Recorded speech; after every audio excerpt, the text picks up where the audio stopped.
ens hem d'equipar.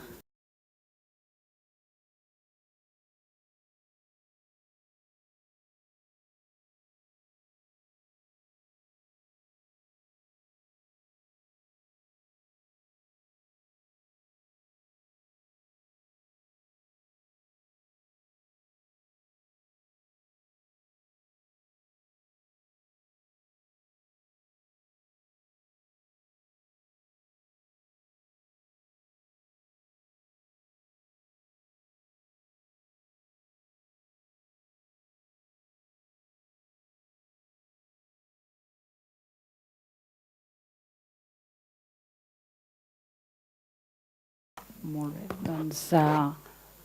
doncs molt bon dia a tothom. Benvinguts, moltes gràcies per acompanyar-nos en aquesta 12a conferència internacional aquí a Prada de Conflent, en aquesta 54a edició de la Universitat Catalana d'estiu. A tots els que esteu aquí, però també a tots, que són molts, els que ens esteu seguint via streaming online en aquesta conferència internacional que enguany porta per títol El dret a la independència. So, thank you very much. You're very much welcome to this international conference titled The Right to Independence in this Catalan Summer University. We hope you enjoy this streaming online. Enguany estic molt contenta. Portem per presentar-vos un convidat que conec des de fa molt temps, que hem seguit durant molt temps, gràcies a la feina internacional feta de manera constant per la International Commission of European Citizens, que, com sabeu, vam començar a treballar arran del treball internacional que es va encetar amb les consultes populars del 2009-2011. Ell és un polític que tenia una visió, una estratègia i una determinació inqüestionable. De fet, no va haver-hi... Tothom estava d'acord, fins i tot els seus més ferotges adversaris en això estaven d'acord. Atreviu-vos a creure, és el que ell, aquest president, els deia als ciutadans escocesos. Atreviu-vos a creure. En uns moments, en uns anys, en què els moviments socials, aquí a Catalunya, érem els qui dèiem als polítics atreviu-vos a creure. Va aconseguir allò que era del tot improbable, que era aconseguir fer un referèndum acordat amb el Regne Unit, i així va ser el 2014. Per tant, amb tots nosaltres, el molt honorable, Right Honourable, former First Minister of Scotland, Mr. ALEX SALMOND.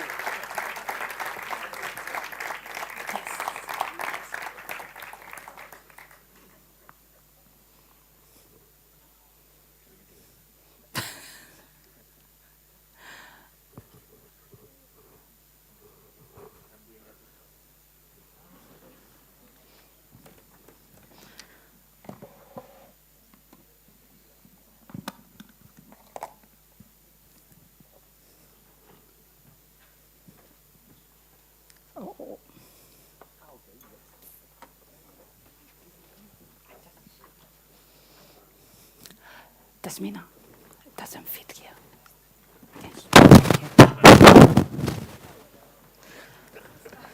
Now I'm wired for sound. I'm double wired for sound, obviously. You happy now? Will you do it, please? Okay. You know what we do.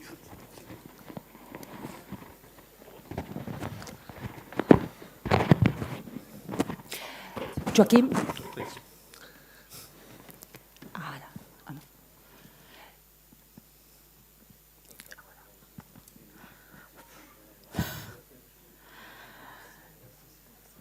Bueno, no era cosa només meva,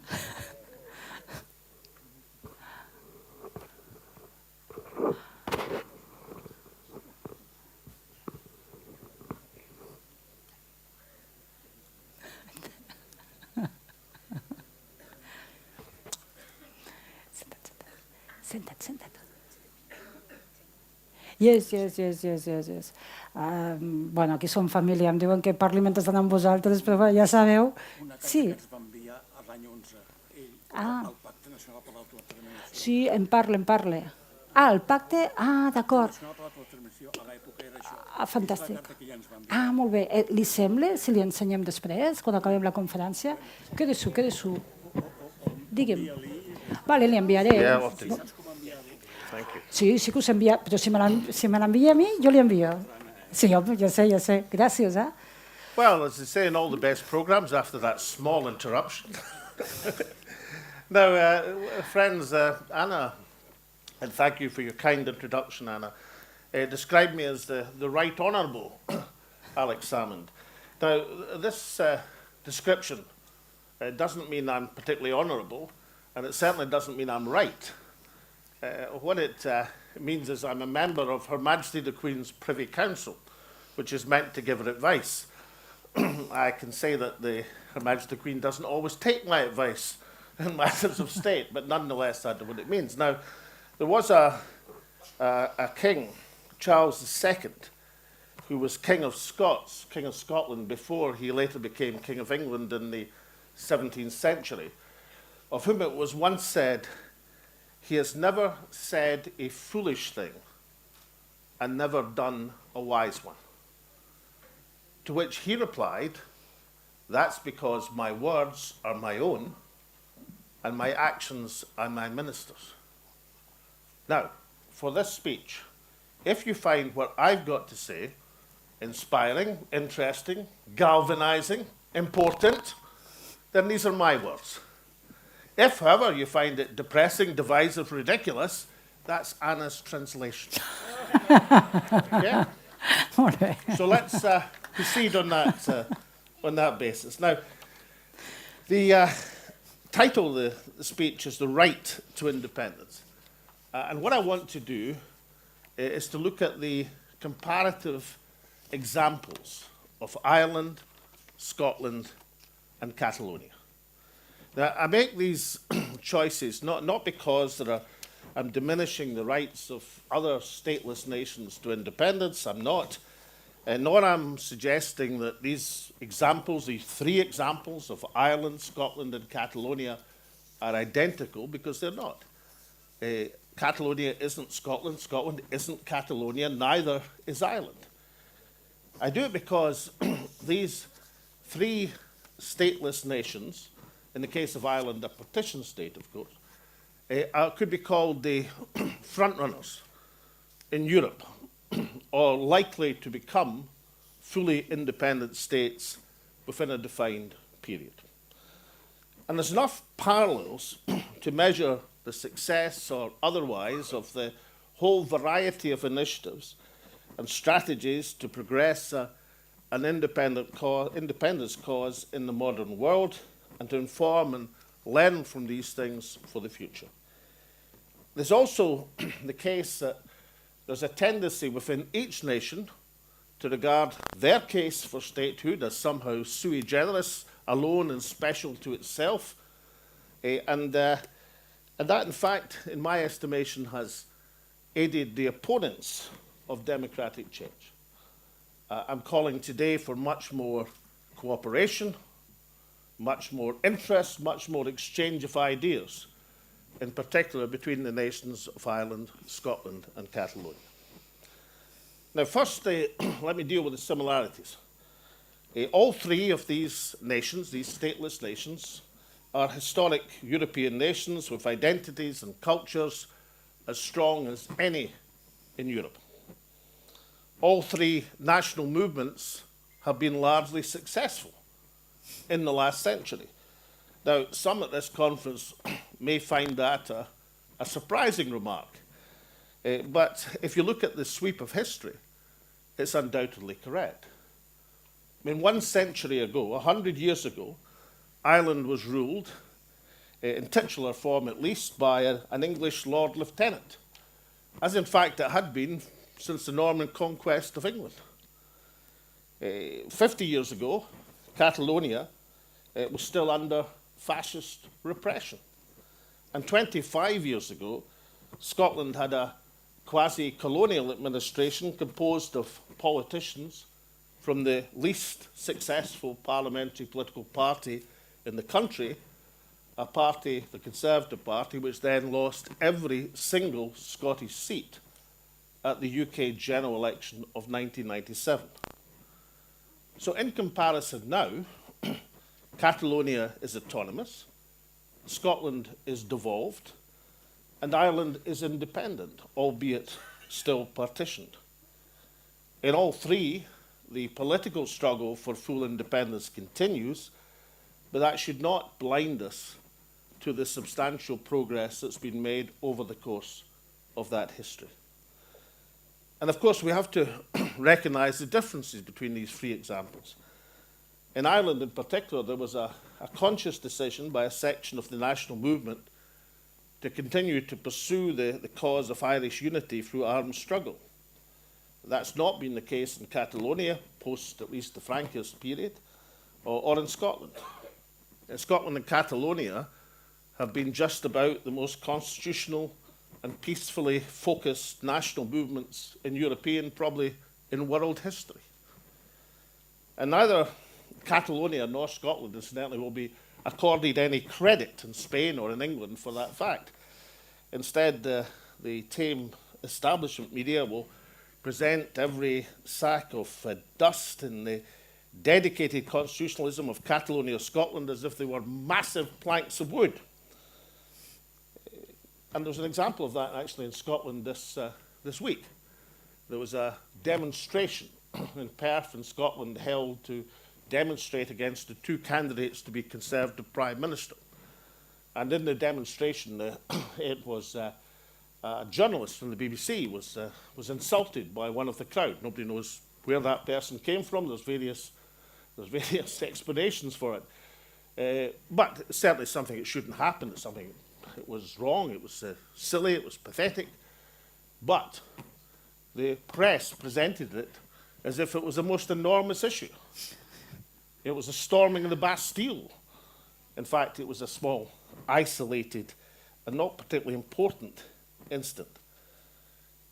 In fact, the political violence that exists, and indeed the dirty tricks, has come from the state power of Spain and Britain, respectively. But in Catalonia and in Scotland, we should wear our commitment to peaceful change and transition and constitutionalism as a badge of honour. Now, the story of Irish politics over the last 25 years illustrates the superiority and the possibilities of non-violent progress. Before that, 30 years of violence, troubles, bloodshed merely served to entrench divisions in Northern Irish society. Indeed, condemned early reunification to a small minority pursuit in the Republic. If you measure that by the support for Sinn Féin, the party most ardently campaigning for Irish unity, in the period of violence, Sinn Féin got negligible support in the Republic of Ireland and very much minority support in Northern Ireland. Now they're the largest party in Northern Ireland and they're the government in waiting in the Republic of Ireland after 25 years of peace. As a result, Irish unity as an independent European state is now closer than at any point since partition. Now, the right of the three nations that I've mentioned to independence is unimpeachable, but the practical application is to be found in the field of politics. Now, Catalonia and Scotland have been nothing if not ingenious in their constitutional paths to independence. In the period since the Second World War, Scotland has tried national covenants, petitions, claims of right, constitutional conventions, and a referendum to establish the current Scottish Parliament in 1999. In 2014, Scotland found what we might call the holy grail of processes for achieving independence. That was an agreed and binding constitutional referendum which I negotiated with the Westminster government. Now, I know that, because I've read it, that some in Catalonia call this the Scottish way, or even the salmon way I've read. And they bemoan the fact that Spain has never agreed to such a position. They even argue that this shows how much nicer and how much more fair-minded the English government are in comparison with the Scottish one, with the Spanish one, rather. Well, two things I must tell you. First, this was not an easy position to arrive at. It took 30 years of dedicated campaigning to arrive at the position where the Westminster government were manoeuvred into accepting a Section 30 agreement. And secondly, given the current circumstances in which London has refused repeated mandates for a second referendum in Scotland, it seems that London has moved towards the Madrid position as opposed to Madrid moving towards the London position. Unfortunately, in 2014, in Scotland, we weren't able to persuade our fellow citizens to complete that final step, albeit the process of the referendum, the process of seeking independence, ushered in a period of almost complete political domination by the Scottish National Party. And an agreed process is not unique in the constitutional formulations of the United Kingdom. Indeed, Section 1 of Annex A of the Good Friday Agreement of 1998, which brought about the peace process in Ireland, provides for a border poll on Irish unification to be held potentially at 7-year intervals. Now, it was thought unlikely back then that that would ever be invoked. Now it's a live and growing possibility. In the period since the resumption of the Generalitat in Catalonia, Catalonia, if anything, has been more inventive than Scotland, with consultative referendum, municipal polls, legislative referendum, frequent mass demonstrations, and a declaration of independence, albeit one which was perhaps delivered in a faltering fashion, and appeals, of course, to international jurisdiction for observation of the rules of democratic observance of the right of nations to self-determination. Indeed, it's interesting to note that the first appeal to the newly forming United Nations from Catalonia was in 1945. Indeed, followed unsuccessful attempts to have Catalonia's case considered by the League of Nations. But the appeal from the Catalan National Council to the San Francisco Conference forming the United Nations in 1945 is well worth reading because it's powerful, persuasive, and very interesting. It read, to the United States of America, the United Kingdom, the Union of Soviet Socialist Republics, the Republic of China, sponsors of the United Nations Conference and the International Organization at San Francisco. Inasmuch as Catalonia, in spite of her present subjugation under Spain, is a well-defined nation, as proven by her history, her ethnological characteristics, her language, her literature, her culture, her specific laws, her customs, her traditions, and above all, her permanent and manifested will and desire to regain national sovereignty, and then reads, inasmuch as Catalonia cannot in justice be classified as neutral nor legally as an ally, although she is a friendly nation still occupied by Nazi fascism, inasmuch as, on the other hand, the legal institutions representative of Catalonia no longer exist, with her president, Louis Campany, having been executed by Franco, we therefore appeal that, in view of these special circumstances, in view that Catalonia is one of the few remaining nations in Europe whose national rights have not yet been recognised, that Catalonia be considered a special case. And since she cannot be legally represented or participate in the proceedings of the conference, be allowed to present and file the following appeal to the United Nations. Now, that was a ringing declaration appeal to the United Nations. And it was also a very clever appeal. because in the circumstances of 1945, it was by no means clear that the war against fascism wouldn't continue to unseat the fascist dictator in Spain. Now, unfortunately for Catalonia, the world divided into two armed camps after the Second World War, which were communism and anti-communism. And therefore, the position of Spain was changed in the eyes of the Americans and others. But nonetheless, it doesn't alter the fact that the Catalonian appeal from the National Council of Catalonia, at least, was an astute political appeal as well as a ringing declaration, which could, under other circumstances, have been more successful. If we look at the case of Scotland, we've been appealing to international bodies since the declaration of Arbroath of 1320, when the nobles, the barons, the entire community of the realm of Scotland informed Pope John the 22nd that as long as but 100 of us remain alive, never will we on any conditions be brought under English rule. It is in truth not for glory or riches or honours that we are fighting, but for freedom, for that alone which no honest man gives up, but with life itself. Now, the Arbroath Declaration was rather more successful than the Catalonian appeal of 1945. But the difference is quite interesting, apart from the 625 years between the two, that the Scots appeal was made from a de facto position of independence. Scottish independence, in reality, had been established on the field of battle. And the two diverse examples, the one from Catalonia from the 20th century, the one from Scotland from the 14th century, illustrate a fact that international bodies don't offer a solution to national movements. They tend to recognize you after the fact, after independence has been achieved. The heavy lifting to achieve independence has to be done domestically.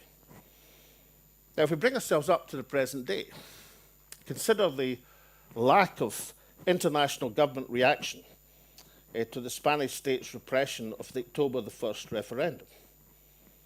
Popular sentiment, in my estimation, across Europe, insofar as you can judge it. I was actually hosting a radio phone-in show on October the 1st, 2017, in London Broadcasting Corporation. And I can tell you the flood of phone calls, because I turned the entire programme for 3 hours onto the Catalonian referendum. The flood of phone calls was overwhelmingly supportive of the Catalonian people and attacking the actions of the Spanish state police. But state-established power was not with Catalonia. There were just a couple of exceptions. Charles Michel, the Prime Minister of Belgium, now the President of the European Council, incidentally, he issued a number of statements calling for a different path of negotiation. I was also present at the Council of Europe when the acting President of the Council of Europe, a Conservative MP called Roger Gale from Westminster, openly attacked the actions of Spain as being incompatible with the Council of Europe's precepts for democracy and freedom of expression.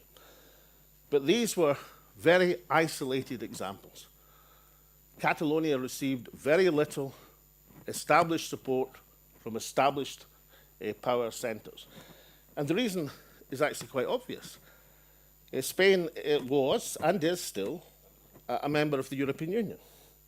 And the European Union acts like many bodies, not out of principle, but out of real politique. And similarly, though the Scottish case engenders lots of sympathy in many international bodies, when it came to Brexit, the institutions of the European Union were prepared to create and insist upon a special circumstance for Ireland, but not for Scotland. The reason was partly to respect the peace process in Ireland, but much more so because the case for special treatment was being championed by another member state, the Irish Republic. And although the UK had become, in diplomatic terms in Europe, almost a pariah state, nonetheless, it wasn't prepared to grant the same special circumstances to Scotland, although Scotland had voted overwhelmingly to stay within the European Union in the Brexit referendum. So the message is that although democratic appeals to international authority can be a useful part of the independence process, they will not provide the answer to Catalonian or Scottish ambitions. If I could quote an English playwright, it's not in the stars that hold our destiny, but in ourselves. So finally, what's to be done? Now, I love that phrase. It's a phrase from a Leninist pamphlet, what's to be done? And I love it because it reminds all would-be revolutionaries that the master of revolutions himself focused not just on revolutionary theory, but on the here and now of the practical application of politics. Some nationalists in Scotland, and I suspect some, perhaps many in Catalonia, tend to focus on the independence ambitions to the exclusion of just about anything else that's happening in the wider state and internationally. By and large, and interestingly enough, that has not been the case in Ireland, where since even the days of the great liberator Daniel O'Connell, almost 2 centuries ago, Ireland has always been acutely aware, in the phrase of O'Connell, that England's difficulty is Ireland's opportunity. In other words, the national movement should try to move forward at a time of crisis in the host state. In fact, the ebb and flow of politics in the host state and the wider international canvas is actually crucial in determining the moments at which matters should be brought to a head. For example, the act of state self-harm for the United Kingdom and the vote for Brexit provide both the means and indeed the moment for Scottish nationalism to move forward once again decisively. It is a continuing puzzle as to why that didn't happen. Now, I can't guarantee a prescription, an infallible way forward for the achievement of independence. If I could do that, then I wouldn't be addressing you as the Right Honourable former First Minister of Scotland. I'd be addressing you as either the present or the past Prime Minister of an independent Scotland. But I can suggest some requirements which make success more likely. Firstly, build on the secure foundations of a vibrant national culture. All these 3 nations, Ireland, Scotland, Catalonia, have fulfilled that requirement. Community identity in all 3 is powerful, abiding, and greater than many states. And in all 3, the struggle to defend language or culture continues. Secondly, stick on a constitutionalist, peaceful pathway, whatever the provocation, whatever the temptation. Scotland has done this, and so has Catalonia since the fascist period, and Ireland since the peace process of 1998. Violence and state power may be inflicted upon us, but never under any circumstances reciprocate. Thirdly, prepare a vision which justifies independence, not as an end or an act in itself, but what it will mean for society to come, what it will mean for the contribution to humanity in general, how society can be changed for the better. For example, some in the current Scottish National Party believe that some sort of accommodation could be found about the stationing of Europe's largest concentration of weapons of mass destruction on Scottish soil. It cannot. Independence requires the vindication of a different approach to weapons of mass destruction, and indeed more widely to the armed camps of state interest into which the world is once again dividing. Fourthly, secure as much as possible alternative means of communication. At some point there will be a test of strength in asserting community democracy against state power. Ireland, of the 3 examples, is in the best position with respected news organs with international reach which are supportive of Irish unity. Catalonia has a lively press and political discourse. Scotland is worse placed with a strong infrastructure of pro-independence social media, but a mainstream media which is totally in the death grip of unionism. Fifthly, keep the national movement responsive to social and economic change. Make sure it's in the the vanguard of proposing alternative solutions. The established order of the Western world, not just in Catalonia and Spain and Scotland and the UK, is undergoing a series of crises, the latest of which is stagflation, provoked by the aftermath of the pandemic and the resource inflation accentuated by the Russian invasion of Ukraine. In that structure, major private corporates enrich themselves at the expense of consumers and citizens. Alternative economic models of public community ownership, particularly of natural resource-based industries, are positions that the national movement should be promoting. All of that set against, of course, the essential threat of climate change. Sixthly, reinforcing confidence in devolved structures or autonomous structures is important in the building confidence in the ability to run an independent state. In Ireland, Sinn Féin has the advantage of political opposition to the established parties at a time of economic crisis in the Republic, while the devolved structures in Northern Ireland are in abeyance as a result of unionist intransigence. In Scotland, the devolved SNP government is under pressure on a range of issues of maladministration. In Catalonia, the autonomous government is beset by disappointment in the inability to progress the October 1st movement. Seventh and last is the question of leadership. No national movement's leadership can guarantee success. What leadership needs to do is to provide the strategy and the circumstances in which success is possible. Nothing is worse than raising expectations and failing to carry them through. The strategy currently in Ireland looks best placed, with Sinn Féin now the leading party in the north and the government in waiting in the south. In Scotland, the SNP is electorally dominant, but the independent strategy is problematic. In Catalonia, the movement requires to come to terms with a lack of follow-through of the political class for the huge, impressive, courageous popular support to chart new and successful strategies to come. In the last century, in conclusion, the prospects of Irish, Catalonian, Scottish national independence have moved substantially closer.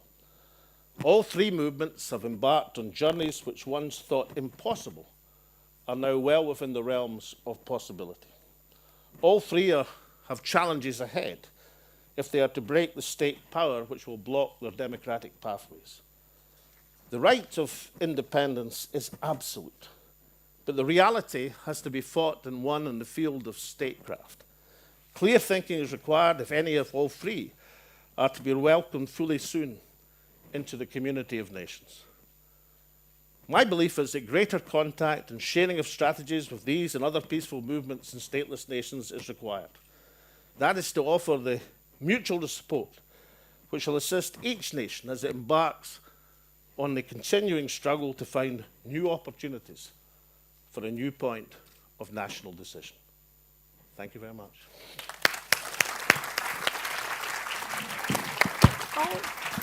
This microphone. That's okay, yeah.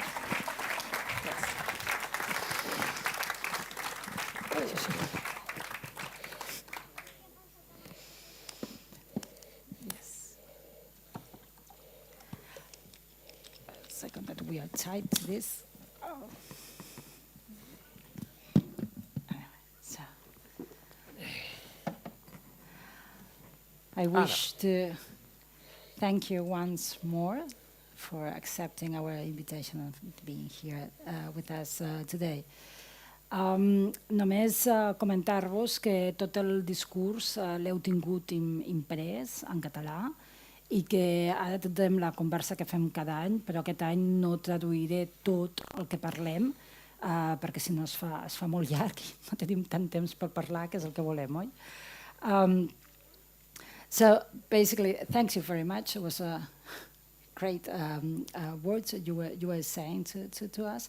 But now I would like if we could go into the current situation, what's going on in Scotland, what's going on in Catalonia and all these countries, nations fighting for independence, working for independence. We know that a new referendum has been announced by the current First Minister of Scotland, Nicola Sturgeon, to happen in 2023. That's 1 year, and you have a new referendum.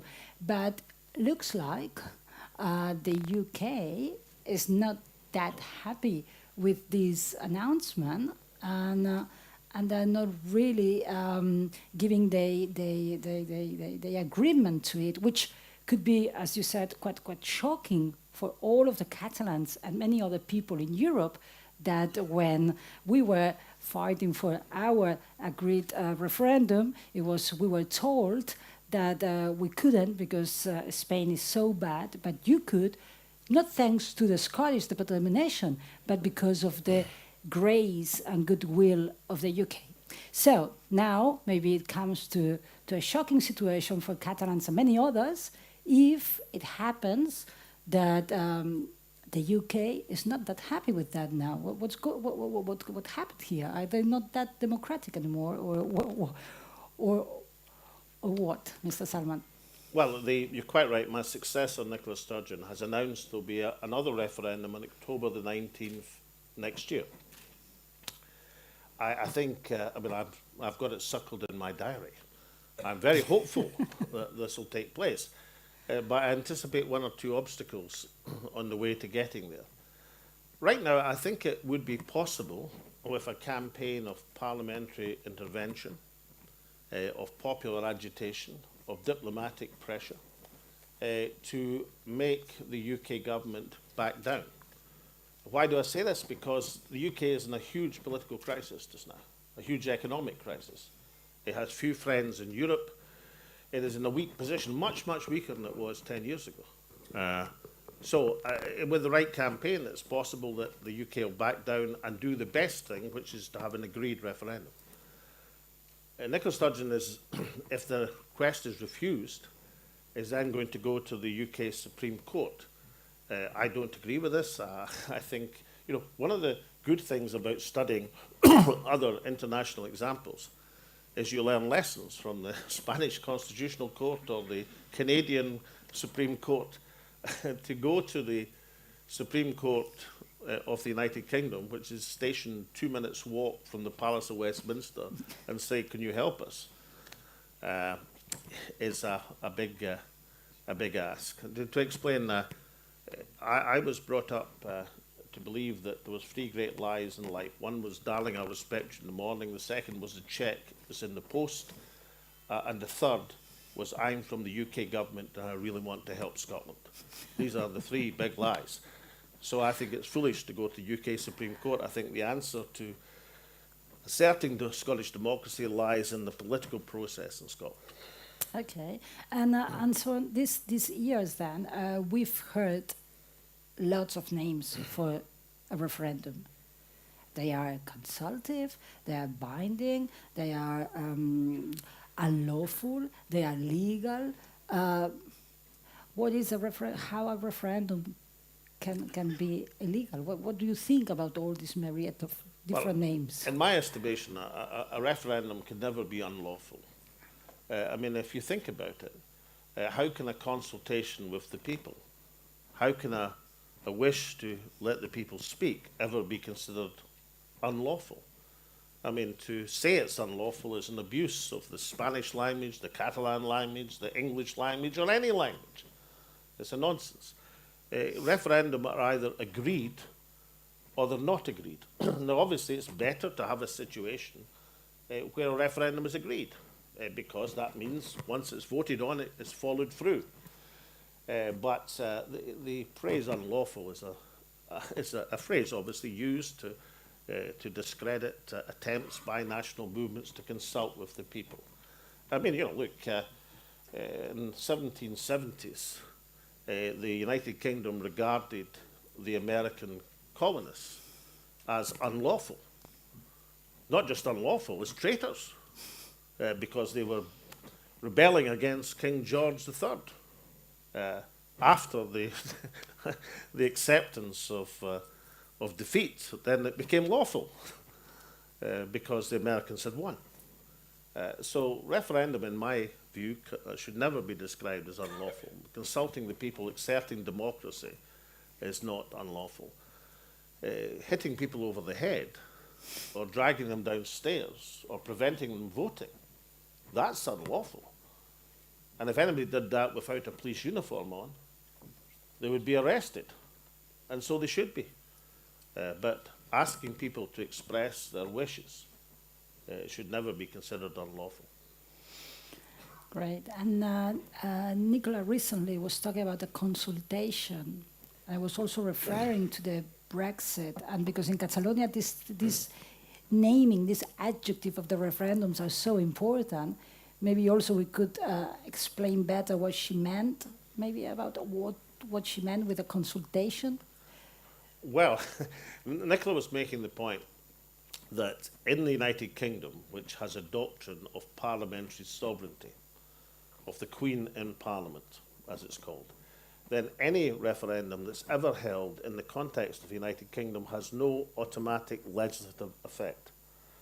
It's always a consultative referendum. The Brexit referendum, which was a supreme folly, could have been overturned by the United Kingdom Parliament according to the unwritten United Kingdom Constitution. That's the point that she was making. But again, whether a referendum is consultative or operational, that what really matters is whether it's agreed or not in terms of a route to independence. So saying that now we are in this, Scotland is in this situation of waiting what the Supreme Court has to say about this asking for if they go through, they allow it, no allow it. In case they say no, then it has been put over the table like an alternative kind of referendum, although it's not quite the same, but to make it the value as it is the same.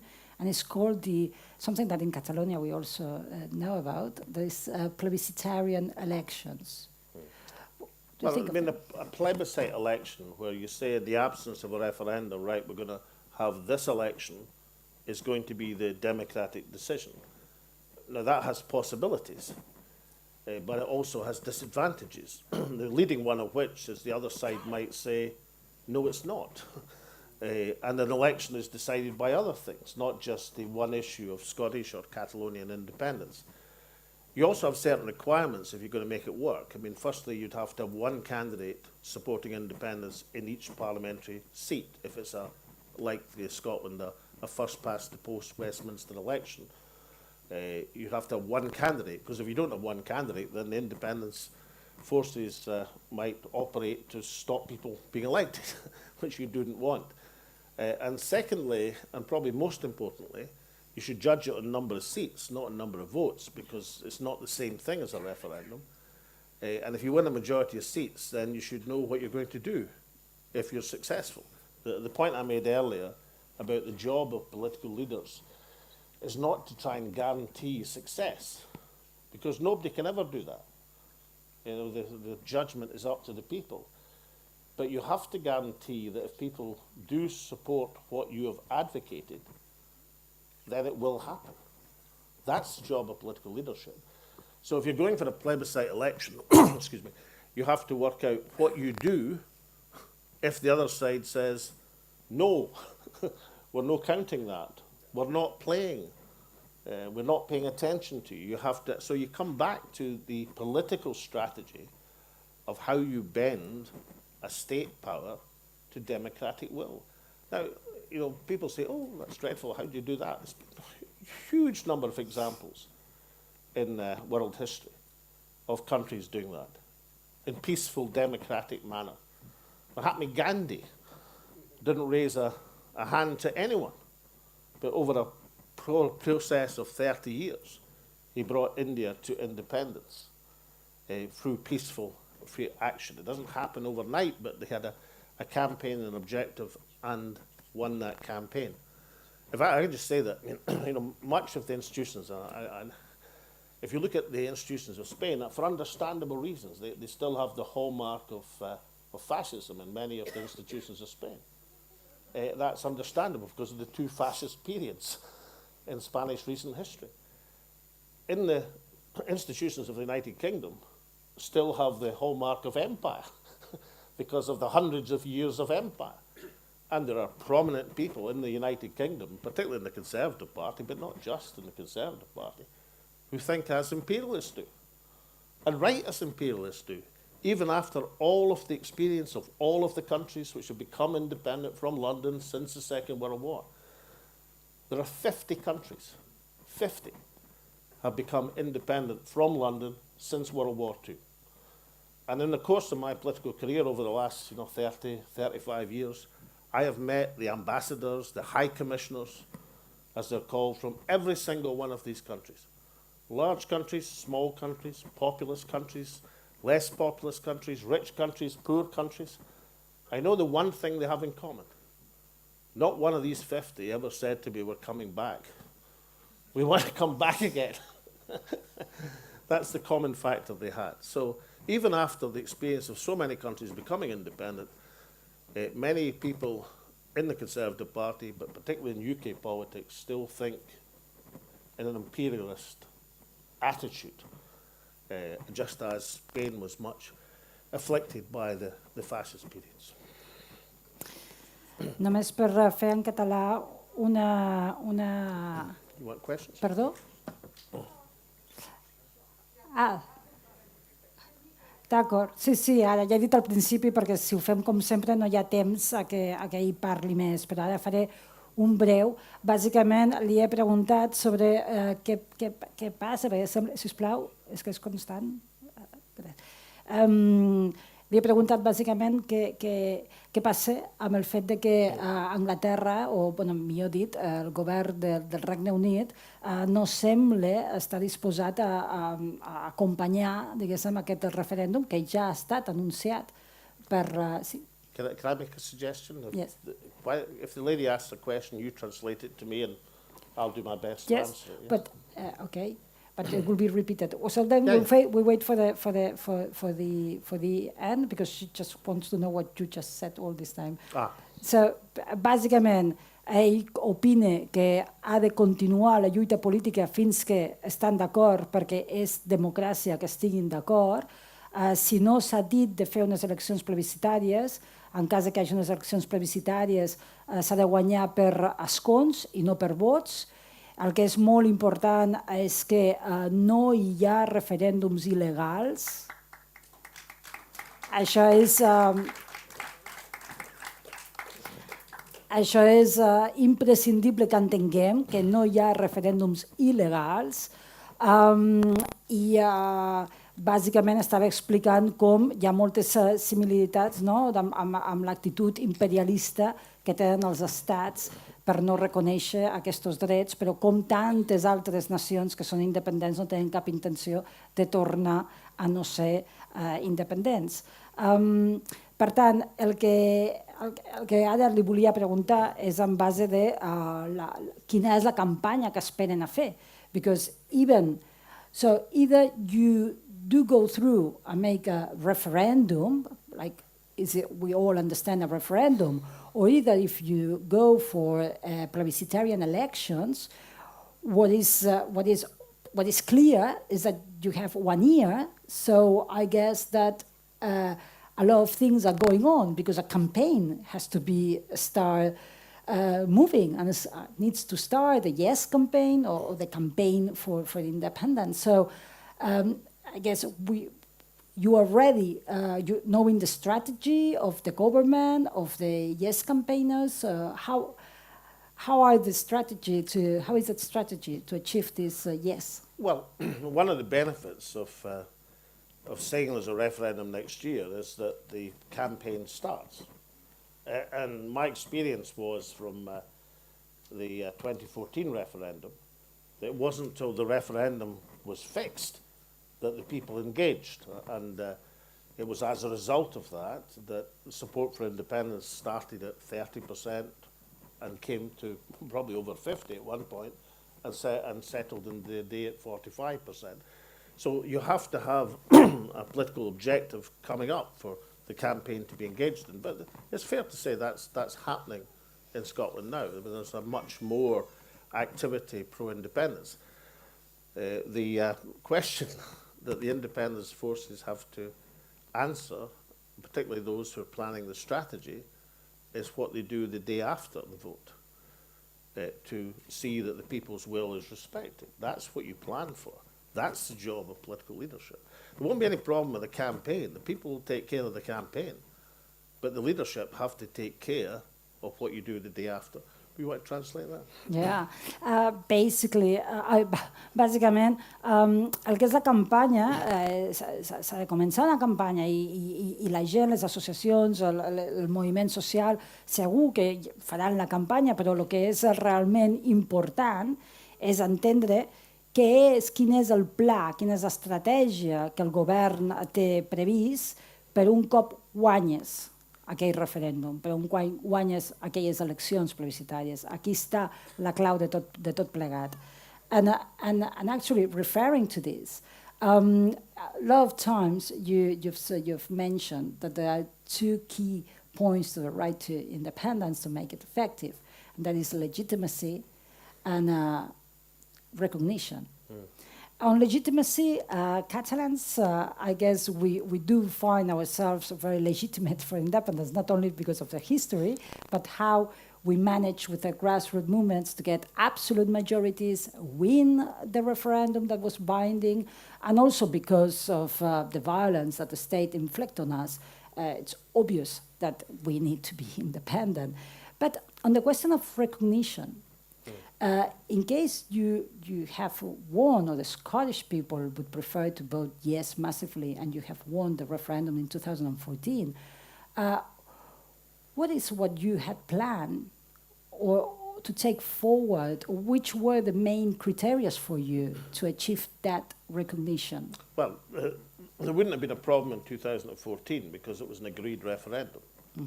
And the steps of recognition already have been established. I mean, even the Spanish state said that if it's an agreed referendum and if Scots voted an agreed referendum, they wouldn't be, Spain would have no interest or something.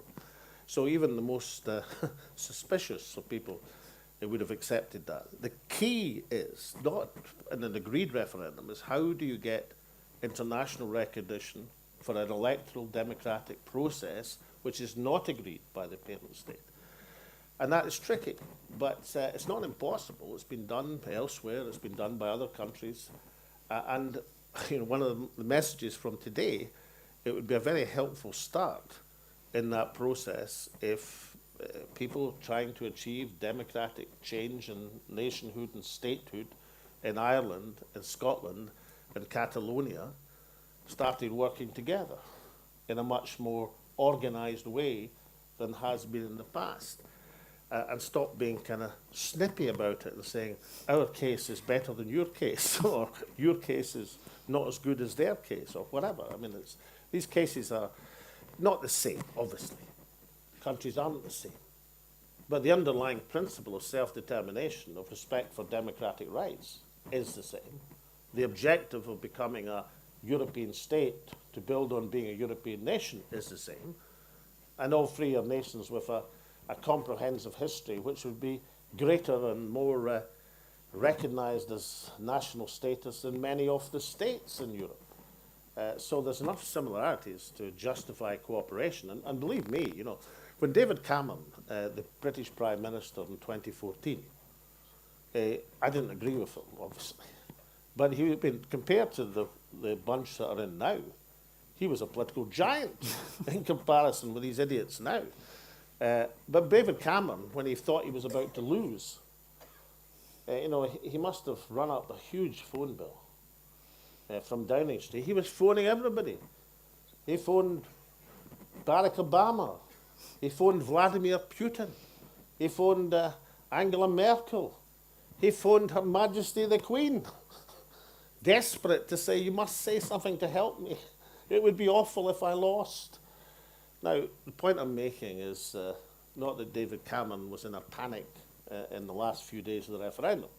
The point I'm making is that the states will be gathering as much favours in as they possibly can from other states to stop you. Therefore, it seems to me a good idea if those of us who are campaigning for peaceful democratic achievement of independent statehood are cooperating in the other direction. You know, Sure. if the bad guys are cooperating, the good guys should be cooperating as well. You know, we are the people in the white hats in this particular argument. We're the ones who want to recognize democratic authority. You want to Okay, so, bàsicament, el que és important, el que és clau, és quan tens un procés d'independència, referèndum, eleccions, quan bàsicament tens una majoria en el teu país i ho tires endavant, perquè quan comences ho has d'acabar, ho has de tirar endavant, és que tinguis clar quina és la teva estratègia quan l'estat, diguéssim, no ha estat a favor. Llavors és quan has de tenir molt clar quines són les aliances, com ho has treballat per a tenir aquest reconeixement. Ell és de l'opinió que bàsicament el que estaria bé és que aquests països, aquestes nacions que estem treballant per la independència, en lloc d'estar sempre mirant-nos a nosaltres mateixos i mirar que el nostre cas és el que està en millor posició i no pas el d'aquell, sinó que trobéssim els punts en comú per poder tirar endavant una aliança entre nosaltres i ser més forts. Ell comenta com en Cameron, que evidentment és molt millor i el descriu com un polític gegant en comparació als que hi ha ara manant al Regne Unit, com va començar a trucar a tothom quan va veure que podia perdre, que Escòcia podia guanyar, i trucava a la Merkel, trucava al Putin, trucava a l'Obama, demanant-los, sisplau, digueu alguna cosa que sigui a favor nostre i que la gent no voti per la independència. I seguint aquest fil, and following this then,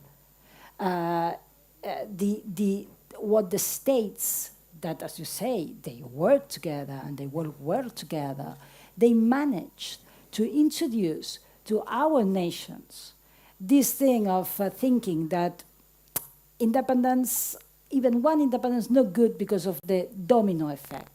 When the domino effect in independences would be great because it would mean that Europe is amending the historical mistake when after the Second World War everything was focused in Germany and the Cold War, and many nations were kept in these fascist states.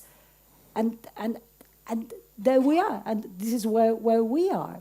So it's not wrong, it's not negative, the domino effect, which a lot of nationalists, they are very afraid when they say this. It's a good thing that if it's going to be a domino effect. Don't you think? The freedom for everybody. It would, if you have a domino effect, which is the abiding by democratic principles of self-determination, which is in the UN Charter, in the Helsinki Accords, in terms of freedom of expression in the European Convention, that's not a bad domino effect to have. A domino effect for democracy is a good thing. I would say that national movements have to express that in the field of the social and economic conditions of the day. I mentioned that movements should be in the vanguard of proposing new economic and social models. You know, we live in a Europe where natural resources are controlled by corporate companies who are enriching themselves and the shareholders massively at the expense of everyone else. And you know, incidentally, the governments in Spain and France and Germany are not as timorous as the UK government. You know, the UK government's even frightened to tax them.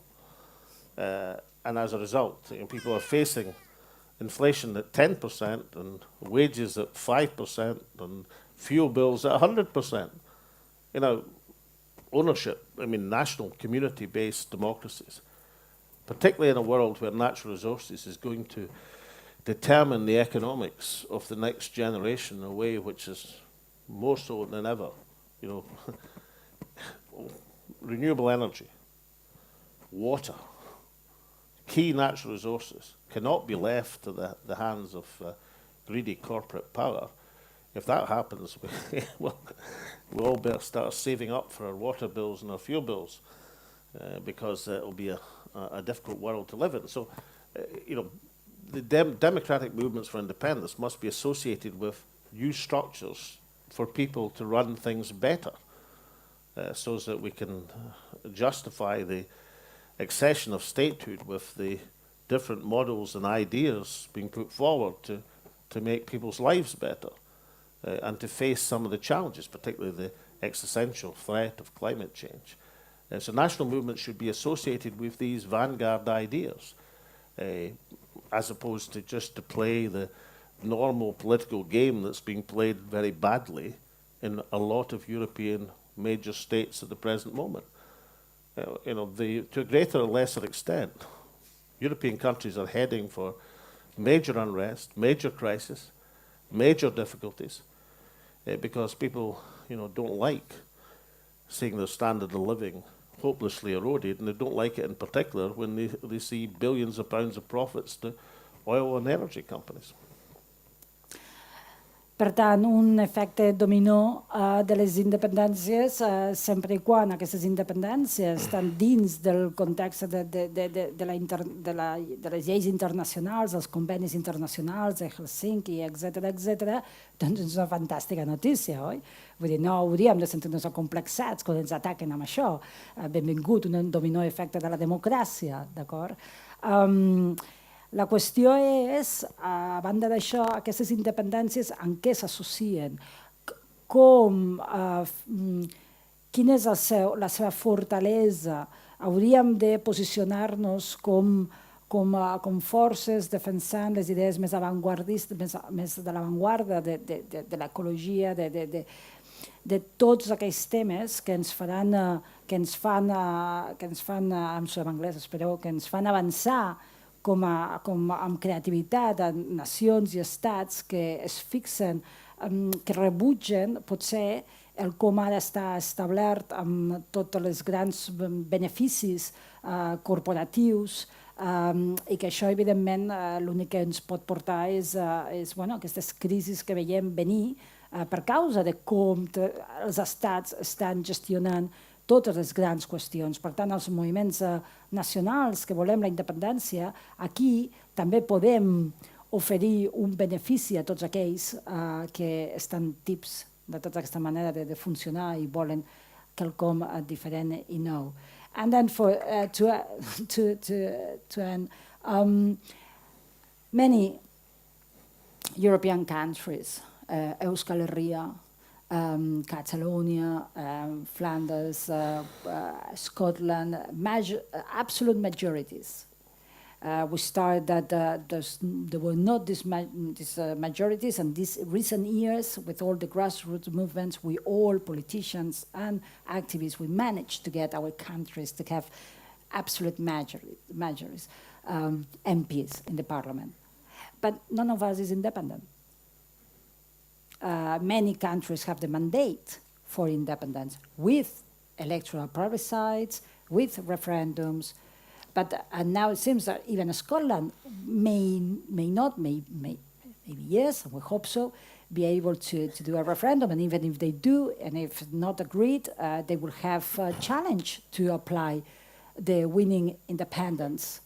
So how do you think we could, this proposition that you make, or this idea of actually getting tighter relationship between us, between the countries, which do you think would be the best things, the strategy, or which tactics we will follow to be stronger?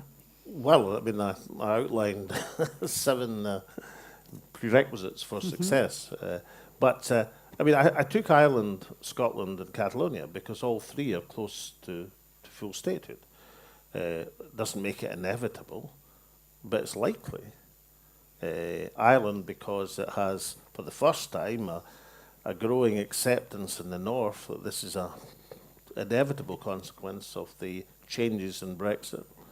It doesn't mean it's going to happen tomorrow or next week or next year, but they're greatly aided by the fact that the aim is going to be pursued by the Irish Republic. So they've got the almost unique circumstance of a country seeking unification, which is a state within Europe. And the Irish Republic, which has 4 million or so, 4 million people, in European diplomatic terms, it's more powerful than the United Kingdom now. I mean, this is a dramatic change in world history. This is a 1,000-year epoch change.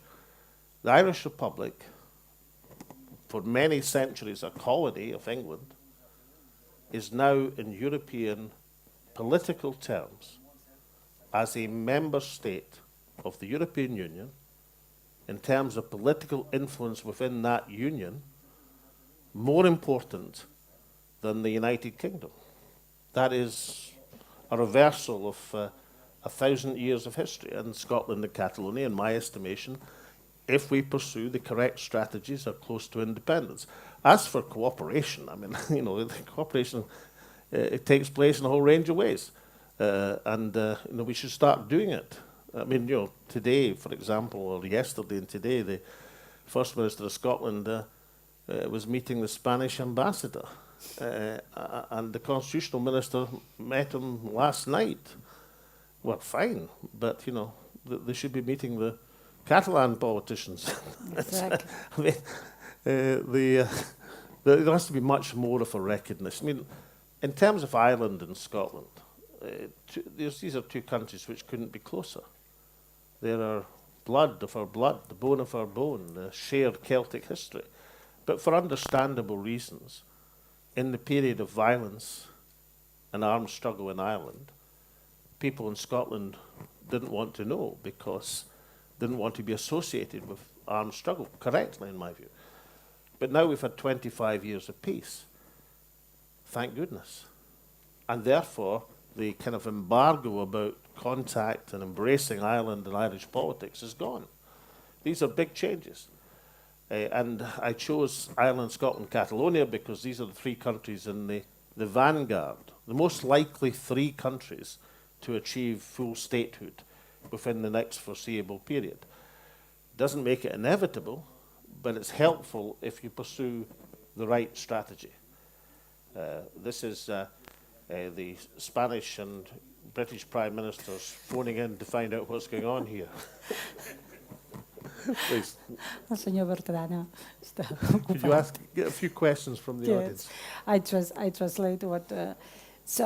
per tant, bàsicament, la cooperació... Ella resalta els casos d'Irlanda, d'Escòcia i de Catalunya perquè pensa que som els casos que ho tenim millor per aconseguir aquesta independència i parla del cas d'Irlanda i com les coses han canviat, les relacions de poder d'Irlanda amb la resta i d'Anglaterra, com ha canviat tot plegat, i com amb Escòcia, degut a aquells temps en què a Irlanda hi havia violència, els escocesos tenien molta prudència i no volien apropar-se ni tenir tantes relacions amb Irlanda, però bueno, ara ja són molts anys i per tant estaria bé amb Catalunya també poder establir aquests lligams. Estava posant com a exemple que en aquests moments el govern d'Escòcia ha estat justament, mentre ell estava aquí i estàvem tenint reunions amb l'Assemblea i amb tots els grups per la independència, ells estaven reunint-se amb els ambaixadors, amb l'ambaixador espanyol.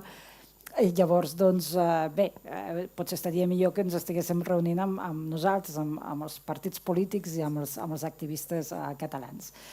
Per tant, ens veu en un bon lloc, però cal tenir clara quina és l'estratègia per guanyar. Si voleu fer preguntes...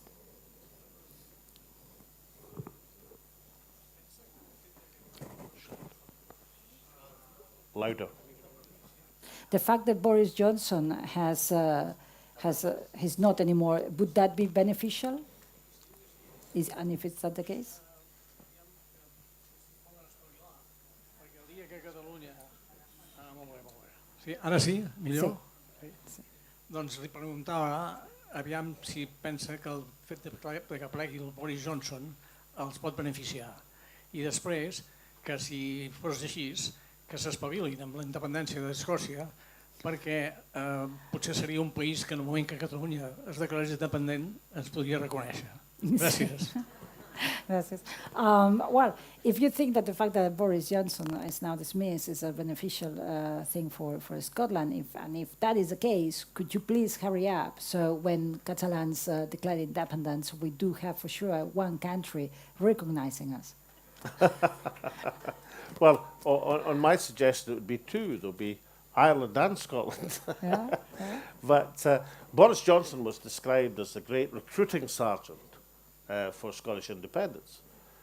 But on my estimation, looking at as fair-mindedly as I can at the Conservative leadership race, the two remaining candidates seem worse than Boris Johnson. And indeed, a majority of the Conservative members want him back again. So I don't think the problem is going to be the popularity of the Conservative Party. The problem that Scotland has is the strategy which allows popular sentiment and democratic wish to be carried through to state reality. El problema no està en si és Boris o no és Boris, perquè bueno, els substituts tampoc és que puguem tirar aquells coets. Per tant, és més aviat en les mans dels escocesos com transmetre aquest sentiment, aquesta majoria, aquesta voluntat del poble, per tal que la resta no tinguin una altra obligació, si es volen considerar democràtics, d'acceptar aquesta voluntat democràtica per la independència.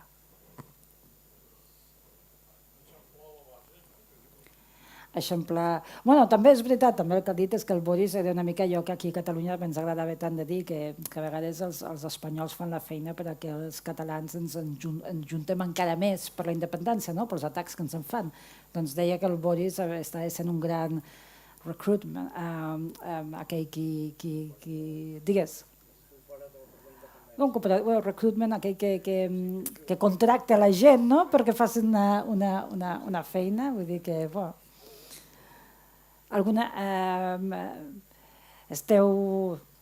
Avui esteu més tranquil·lets? Senyor Gual?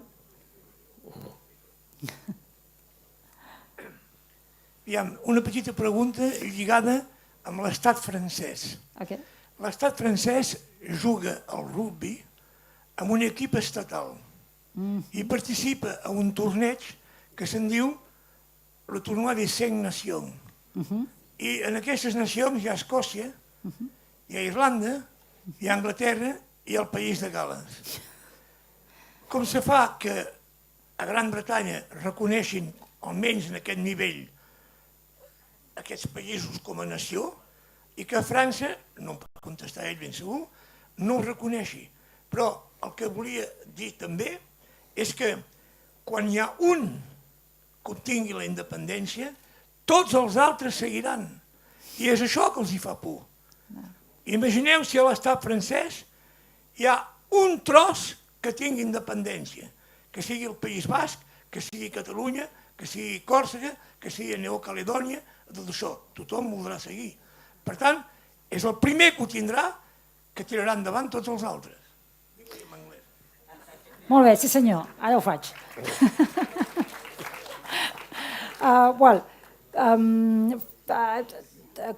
First of all, the rugby.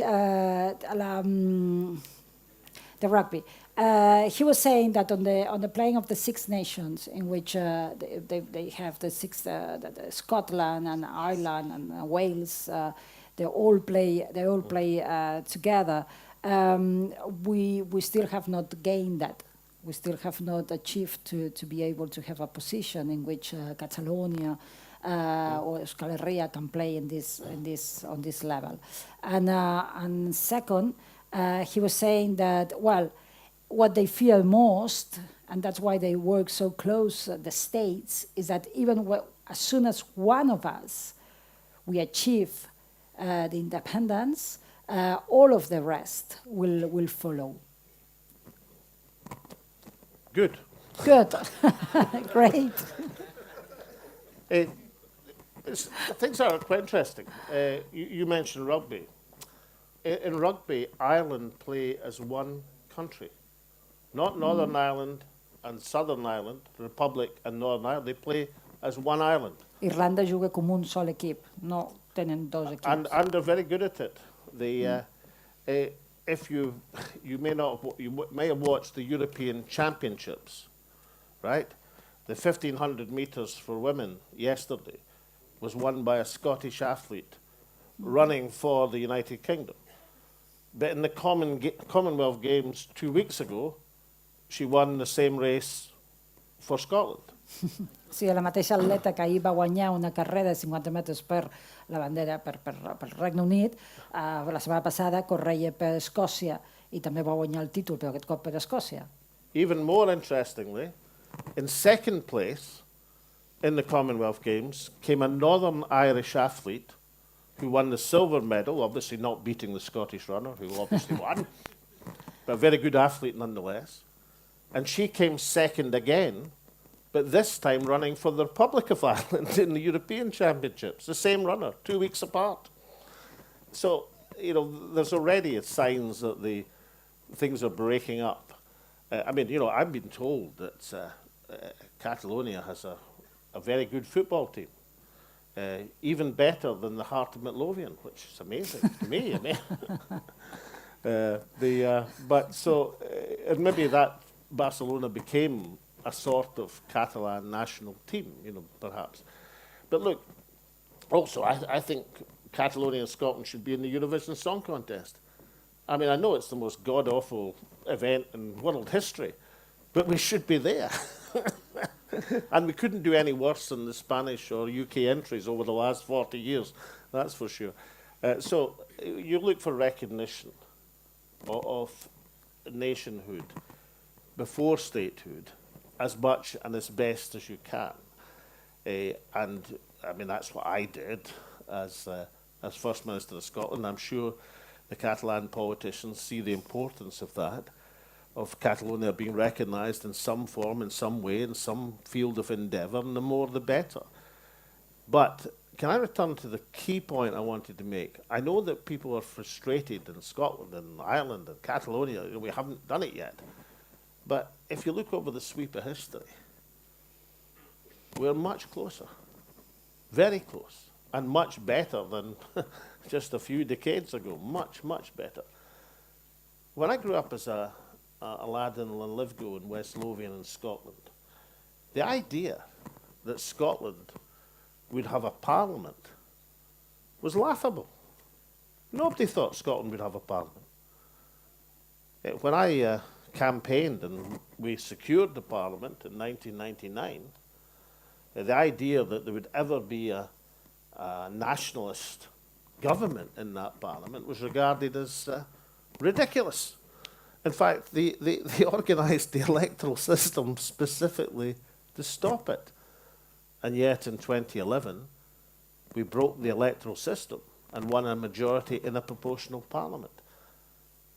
Even when I became First Minister of Scotland, the idea I would secure the referendum was far-fetched. Now, all of these things happened. Scotland is not independent, but these cases show that where the progress is moving to. One of the reasons that the Spanish state and the United Kingdom are so upset about so many things at the present moment is because they also think the ground is shifting from under their feet. That's why they behave in such a dreadful manner often. But we should understand the ground is shifting. So you work out what you want to do. You have a clear strategy that you can deliver.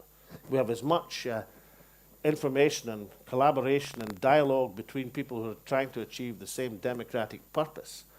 And then once you ask the people to support something, then you go through with it. That's the recipe for success. Molt bé, totalment d'acord.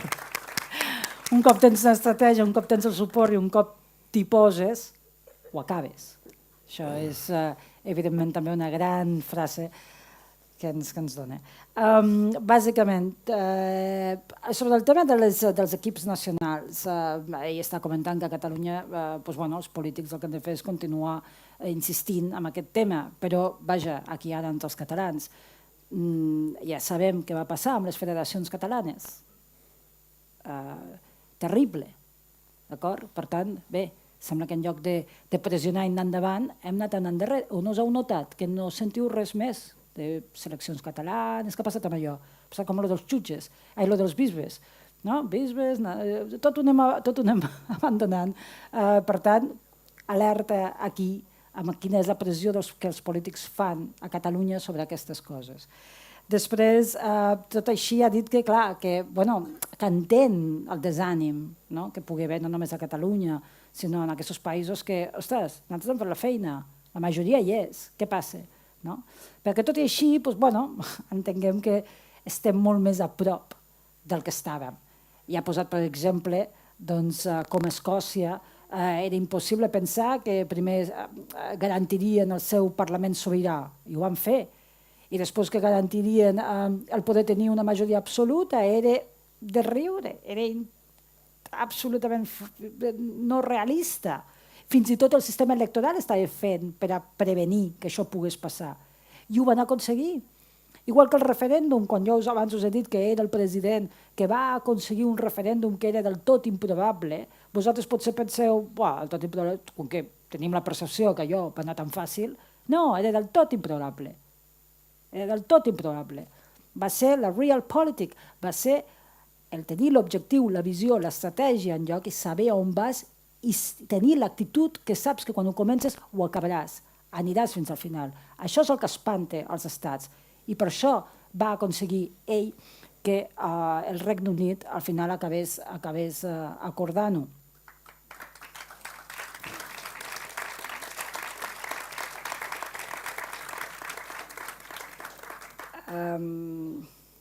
I disculpeu-me, perquè això, com que diu tantes coses, ara no me'n recordo quina era.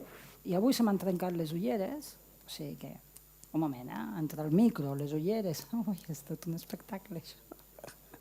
Un moment. Ostres, veus? Se m'ha caigut. Bé, és igual. Bàsicament penso que he dit el que havia comentat. Teniu més preguntes? Que esteu... Va, digues. Un aspecte que crec que és important i que aquí no s'ha parlat o no s'ha considerat, que és l'aspecte econòmic de la independència. Per a Espanya, Catalunya és un negoci. Tal negoci, hi ha una frase que entre nosaltres o entre alguns... Espanya ens roba? Espanya ens roba. Però si fem números, i això probablement us sorprendrà, en 20 anys Espanya, més ben dit, el que els catalans siguem espanyols ens ha costat la friolera de 500.000 milions d'euros. 500.000 milions d'euros hem pagat els catalans per ser espanyols. Això aquí no s'ha parlat ni d'un duro. Clar, per què volem la independència? Entre altres coses, perquè l'estratègia d'Espanya és que Catalunya no aixequi el cap. No aixequi el cap. Tots els calés d'Espanya s'inverteixen a Madrid. I la senyora de Madrid què fa? Baixa impostos. Els impostos que baixa de Madrid, qui els paga? Una part als catalans. Un altre aspecte important, per demanar la teoria del dominó, que això ja ho entenc, però clar, aviam, Andalusia podrà demanar la independència? Qui pot demanar la independència? No conec el cas d'Escòcia. No sé si Escòcia pot tenir un saldo positiu econòmicament. No ho conec. Però Catalunya pot viure sola. Estem vivint amb l'aigua al coll. Resulta que aquí res funciona. Tot el que ens dona Madrid no s'arregla res. Prometen, prometen, prometen i no fan res. Jo no sé quantes vegades he sentit que per arreglar les rodalies, potser soc massa llarg. Ja el senyor Rajoy va prometre, el senyor Rajoy, imagineu-se, va prometre quants? 4.000 milions? Per arreglar les rodalies. Se n'han gastat 200. Això és la misèria. Aquí no arreglarem res. Amb aquesta gent anem a la misèria. Hem d'independar, encara que no sigui per l'aspecte de llengua, que és important, de cultura, per l'aspecte econòmic, ens estan arruïnant. Totalment. So he vindicates that not only the language, which is terrible, not only about the culture, which is terrible, because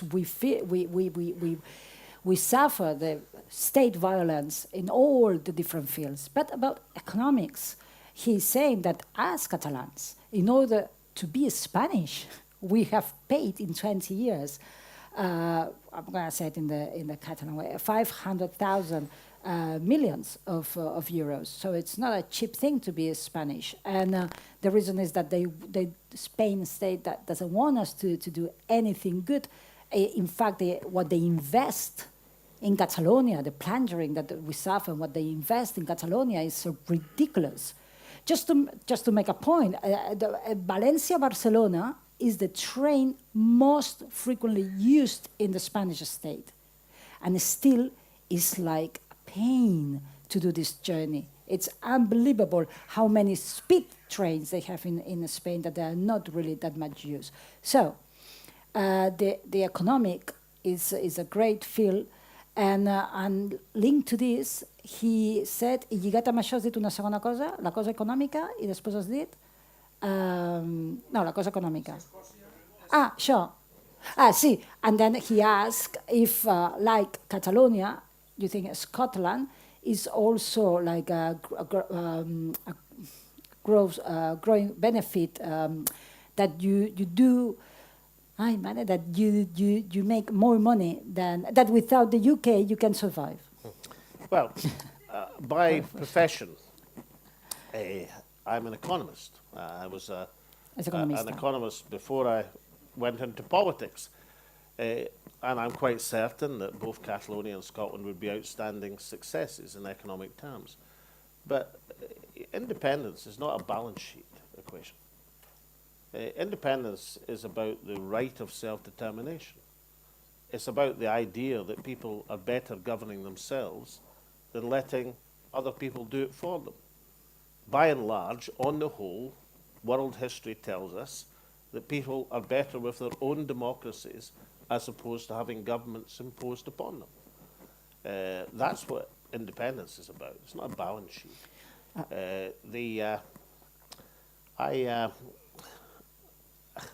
I know that one of the things, I mean, when Britain ruled India, right, I had a friend who was a SNP campaigner way back, who had been a translator for the British forces at the end of empire, end of the Raj. And they went round mass meetings in India explaining to people that His Britannic Majesty and His Munificence had decided to offer India its independence. But my friend, being a Scottish nationalist, but spoke all the native languages, Punjabi, whatever, translated that as, these people have been stealing your resources for hundreds of years, and thanks to Mr. Gandhi, are now being forced out of their country. And they couldn't understand why, when he was translating, there was bigger cheers. But that was why, because he told the truth. So I'm certain the things you say, sir, are correct. But independence is not about a balance sheet. It's how you can run things better for the people of your nation and what contribution you can make to humanity. What distinctive contribution can Catalonia make to the world? What distinctive contribution can an independent Scotland make to the world? Both nations have made substantial contributions in the past, and my submission would be, as independent nations, they'd be better placed to make a greater contribution in the future. Because believe me, we live in a world which badly needs that sort of peaceful, democratic, radical program for political and economic change. Bàsicament, ell està convençut que tant Escòcia com Catalunya en sortirien bé econòmicament sent independents, però que bàsicament la independència no és un full comptable, és molt més. La independència és el poder decidir per tu mateix, és governar-te a tu mateix i poder establir quins són els teus horitzons i no estar sotmès a com els altres et governen. ha explicat una anècdota que jo no puc explicar de manera tan graciosa com ell, sobre quan els anglesos, quan el Regne Unit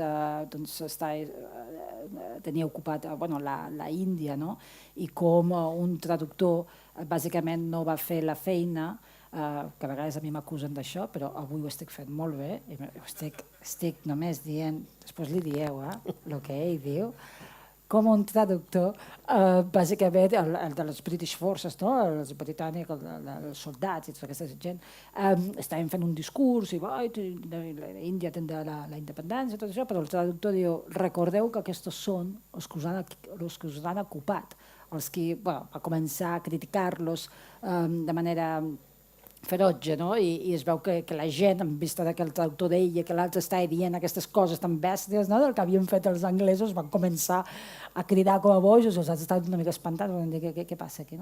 Però la qüestió és aquesta, la independència bàsicament és una qüestió no només d'economia, sinó de que, espera, que estem, ja dit, i en la història, i això s'ha demostrat, que els països estan sempre molt bé, el benefici és molt més gran quan tu, suposo que com les persones adultes, quan som capaços de decidir per nosaltres mateixos cap a on volem anar.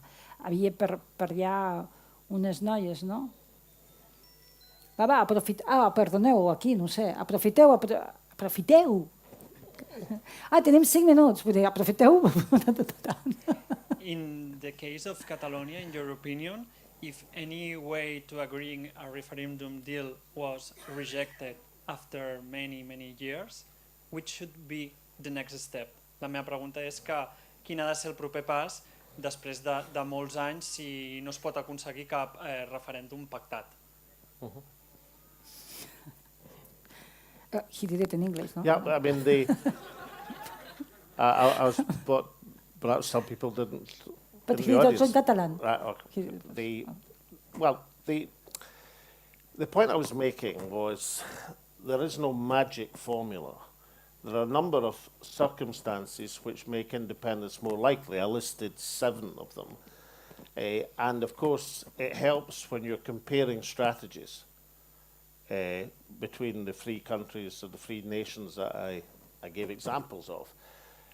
There is no set formula says at this moment you shall do this. That depends on the circumstances of the time. For example, if I hadn't managed to persuade Mr. Cameron as the UK Prime Minister to agree to the consented to the agreed referendum in 2014, I had alternative strategies, and he knew it, which he would have found less agreeable than making an agreement. If you want to make other people do something they don't want to do, then you've got to make sure that you have something else which they will find worse than agreement. That is called politics. Statecraft. You may get for example, the UK general election is 2 years away. It's possible. Not necessarily certain, but it's possible there could be a balanced parliament at Westminster. And it's possible that the nationalist MPs from Scotland could hold the balance of power. That would create a circumstance where you can exert more pressure. I believe in parliamentary interventions. I would be doing that now. I think you can bring Westminster to a standstill with 50 MPs. It's been done before. It was done by Charles Stewart Parnell, the Irish nationalist in the 19th century, by using procedures. I believe in popular demonstration, mobilization of the people. I believe in diplomatic initiatives, all of these things. But don't ever believe there's one thing which is going to put you over the edge. It's a combination of things, and it requires persistence. It requires stamina. All these athletes this week who are winning the medals, they've got enormous talent. But if you asked them about their talent, they'd say the more they practice, the more they train, the more they work, the more medals they win. It's like that with national movements. You have a justified case, you have a legitimate cause, you have a claim of right, as we'd call it in Scotland. But that doesn't get you the medals. What gets you the medals is the work and the persistence and the strategy. Now, I'm a Scot. I think about how to achieve independence for Scotland. I'm not a Catalan, and I am leery about saying, this Catalan audience, I've come here with an idea for you. That's silly. But the one thing I would say is that once you embark on the strategy you've agreed, then you have to follow it through. You can't lead people up to the top of the hill and back down again. You've got to follow through on strategy. Work out the right strategy, work out we're in the business of peaceful action. We're in the business of democracy. Work out as many points you can make and as many strategies as you can have, as many allies as you can summon up in order to pressurize the state that you're trying to persuade in the interest of democracy. Don't think they're going to agree willingly. They're not. But there are circumstances, as they said in Ireland, when England's difficulties is Ireland's opportunity. The state can be weak, and when the state is weak, democracy can be strong. So I don't have a magic formula for you, just the ingredients of success. But it's up to the Catalan chefs to mix these ingredients and carry you forward to statehood. Good luck. Com que no tenim més temps per preguntes i el que ha contestat és molt interessant però una mica llarg, només diré aquesta frase que suposo que us imagineu els que l'heu entès, que és allò de, com a polític, el que no pots fer és fer pujar la gent fins a dalt de la muntanya i després deixar-los que caiguin enrere.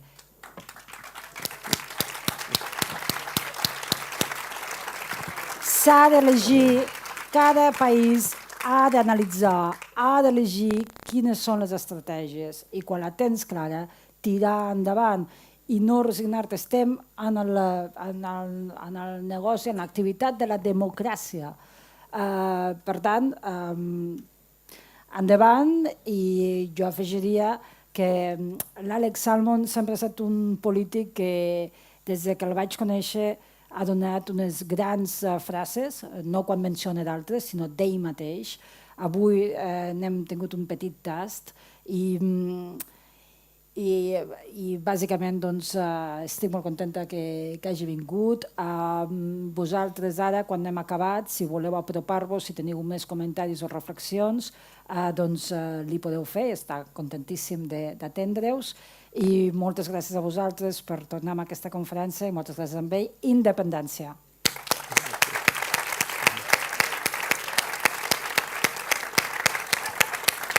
Can I thank the audience for having patience with my lack of Catalan? Thank you. Can I thank the flag bearers who must have sore arms because they've held the Scottish and Catalan flags right through this long meeting. And above all, can I thank Anna, whose translations, I am certain, have greatly enhanced my speech, which was total rubbish in English, but looks superb in Catalan. Gràcies. I gràcies als companys que estan aquí amb les banderes sostenint aquests símbols de llibertat i independència.